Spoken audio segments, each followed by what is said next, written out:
Among all of the echoes introduced in Wuthering Waves' Rinascita update, one of the most lore-rich groups has got to be the Knights, or as Mr. Millkeeper would call them, the Windmill Keepers. But who and what exactly are they? This is a short video explaining who they are and what kind of culture their origins has created in Eglatown. The Windmill Keepers are a group of people who were inspired by the valiant efforts of the Blessed Maiden and her entourage as they defended Ragunna against the Dark Tide 20 years ago. These knights were accompanied by supporters, soldiers, craftsmen, and even farmers. As they were never actually knighted, it would be closer to call them militia. Included in this group of supporters is Mr. Millkeeper. Alongside these actual knights, they defended Ragunna. After the disaster was repelled, they expected to see the triumphant roar of the people. However, what they found instead in the city hall was not celebration, but a view of the knights on their knees as the order announced their exile. Why? Simply because after the Dark Tides was repelled, the Blessed Maiden was nowhere to be found, and they wanted to go look for her. Naturally, after being told no, they rebelled against the order. They shouted defiantly and invoked upon Imperator's name, and so did those who supported them. Unfortunately, they were quickly snuffed out. After all, a rebellion of a relatively few knights against the order isn't something that would have succeeded. The survivors left Ragunna, and so was the origin of the Wandering Knights. Mr. Millkeeper, or I guess I should start using his actual name, Conrad, was a part of these Wandering Knights.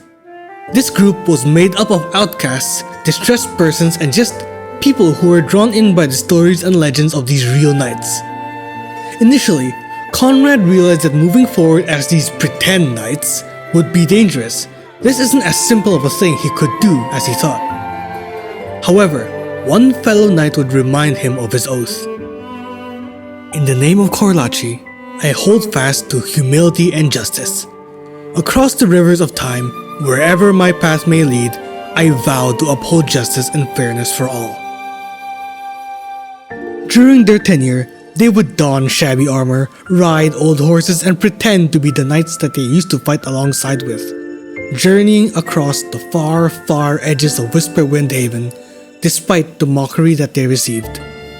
They still clung to those knightly oaths, and eventually, stories were told about them.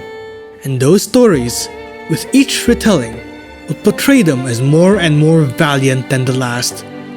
And by the time new blood had come to Eglatown, the Wandering Knights' stories had already become integrated with the actual Knights' legend.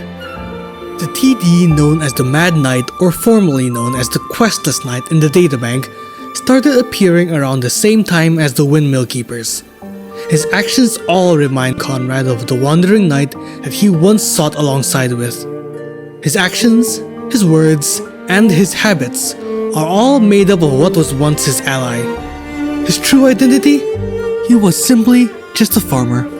And the other knights, Nocturnus Knight and Journus Knight, they were most likely built up out of the frequencies of the original Windmill Keepers and the Wandering Knights as well. I think what this side quest does really well is show us how the formations of TDs can be influenced based on the word of mouth, stories, and even misunderstandings. This aspect of world building in Solaris Tree is something I really enjoy.